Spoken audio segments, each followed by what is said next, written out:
চট্টগ্রামের জঙ্গল সলিমপুর সহ আশেপাশের এলাকায় অভিযান চালিয়ে কয়েকজনকে গ্রেফতার করেছে যৌথ বাহিনী।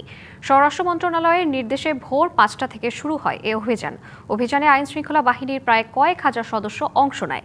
এর মধ্যে সবচেয়ে বেশি সদস্য মোতায়েন করা হয়েছে চট্টগ্রামের জঙ্গল সলিমপুর এলাকায়। অভিযানে কয়েকজনকে গ্রেফতার করা হয়েছে। সম্ভাব্য পালানোর পথগুলোতে আগে থেকেই চেকপোস্ট বসানো হয়েছে।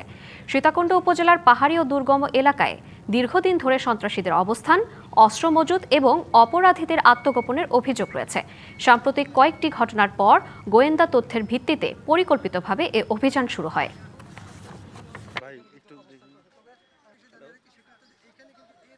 আমার নাম কোন আর অস্ত্র কিছু রাখতাম বলছে, আমি অত সোজা মানুষ, অত কিছু বুঝি না। আজকে ভোরবেলা থেকে একটি অভিযান শুরু করেছি। এখানে বাংলাদেশ পুলিশ, বাংলাদেশ সেনাবাহিনী, বিজিবি, র্যাব সহ আমরা যৌথভাবে একটি কর্মপরিকল্পনা তৈরি করে আমরা অভিযানটি শুরু করেছি এবং অভিযানটি চলমান রয়েছে।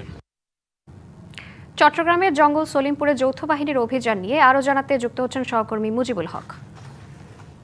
মুজিবুল, যৌথ বাহিনীর অভিযানের প্রস্তুতি কেমন দেখছেন? আটক করা হয়েছে কিনা জানাবেন। শ্রাবন্তী, আপনি নিশ্চয়ই পুলিশ কর্মকর্তার বক্তব্যটি শুনেছেন। তিনি একটু আগে কথা বলেছেন এই জায়গাটিতে এবং অতিরিক্ত ডিআইজি নাজমুল হাসান তিনি বলেছেন যে বেশ কয়েকজনকে ইতিমধ্যে গ্রেপ্তার করা হয়েছে। তবে এখনও যেহেতু অভিযানটি শেষ হয়নি, চলছে, সেক্ষেত্রে সুনির্দিষ্ট করে তারা আসলে কোনো তথ্য জানাতে চাননি। তবে প্রাথমিকভাবে যেটি জানিয়েছেন, কয়েকজনকে গ্রেপ্তার করা হয়েছে, বেশ কিছু অস্ত্র উদ্ধার হয়েছে। তবে সেটি অভিযান শেষ হলে পরে তারা আরও ব্যাপকভাবে জানাতে পারবেন। তবে আমরা জানাতে চাই যে আমরা সকাল থেকে যেটি জানাচ্ছিলাম যে চট্টগ্রামের জঙ্গল সলিমপুর এটি শহরের ভেতর আরেকটি শহর বলা হয় এবং এক ধরনের সন্ত্রাসীদের অভয়ারণ্য।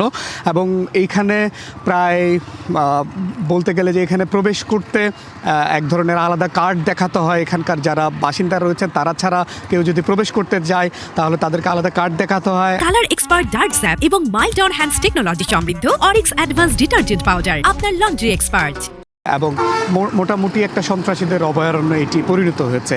5ই আগস্টের পরবর্তীতে যে সমস্ত থানাসহ বিভিন্ন জায়গা থেকে যে সমস্ত অস্ত্র লুট হয়েছে, ধারণা করা হচ্ছে এই পাহাড়ি এলাকাটিতেই মূলত সেই সমস্ত অস্ত্রগুলো মজুত করা হয়েছে। এবং বিভিন্ন বাহিনী, এখানে যে সমস্ত বাহিনীগুলো গড়ে উঠেছে তারা আসলে নিরাপদ আশ্রয়স্থল হিসেবে এই পুরো পাহাড়টিকে ব্যবহার করছে। এই পুরো এলাকাটির আয়তন প্রায় 3100 একর।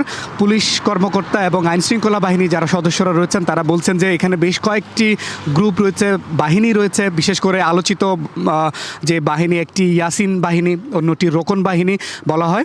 এবং সেই দুই গ্রুপের মধ্যে আমরা দেখি যে মূলত আধিপত্যের একটা লড়াই থাকে এবং সেই লড়াইয়ের নেপথ্যের মূল কারণ হচ্ছে এখানে জায়গা দখল। অর্থাৎ পাহাড়ি যে এই পুরো 3100 একর পুরো জায়গাটি আসলে খাস জায়গা এবং এই জায়গাটিকে তারা প্রায় 4 দশক ধরে পুরো এলাকাটিকে প্লট ভাগ করে পাহাড় কেটে কেটে এখানে পুরো একটা আধিপত্যের মহড়া দেখা যায়। এবং সেই জায়গাগুলোকে বিক্রি করে বিশেষ করে যে সমস্ত ছিন্নমূল মানুষরা রয়েছেন তারা এখানে বাস করেন এবং কেউ 2 লাখ, কেউ 3 লাখ এভাবে নির্দিষ্ট পরিমাণ টাকা দিয়ে তারা এখানে খাস জমিগুলো আসলে কেনেন এবং এর নেপথ্যে থাকেন আসলে সন্ত্রাসীরা। তো মোটা দাগে আপনি জানেন যে গত 19শে জানুয়ারি এখানে একটি অভিযানে এসে একজন র্যাব কর্মকর্তা নিহত হয়েছেন সন্ত্রাসীদের হামলায়। সেই হামলার ঘটনার পরপরই মূলত আইনশৃঙ্খলা বাহিনীর পক্ষ থেকে বলা হয়েছে একটি বড় অভিযান হবে। তো মোটা দাগে এখন প্রায় 3500 আইনশৃঙ্খলা বাহিনী, পুলিশ, র্যাব, সেনাবাহিনী সহ একটি যৌথ অভিযান চলছে। এখনও সেই অভিযানটি অব্যাহত রয়েছে। পরবর্তীতে নিশ্চয়ই আসলে অভিযানে কি অগ্রগতি, কতজনকে গ্রেপ্তার করা হলো বা আলোচিত সন্ত্রাসীদের কাউকে গ্রেপ্তার করা হচ্ছে কিনা বা গেল কিনা সেটি আমরা নিশ্চয়ই পুলিশ কর্মকর্তাদের মাধ্যমে যারা অভিযান চালাচ্ছে। আপনাকে ধন্যবাদ।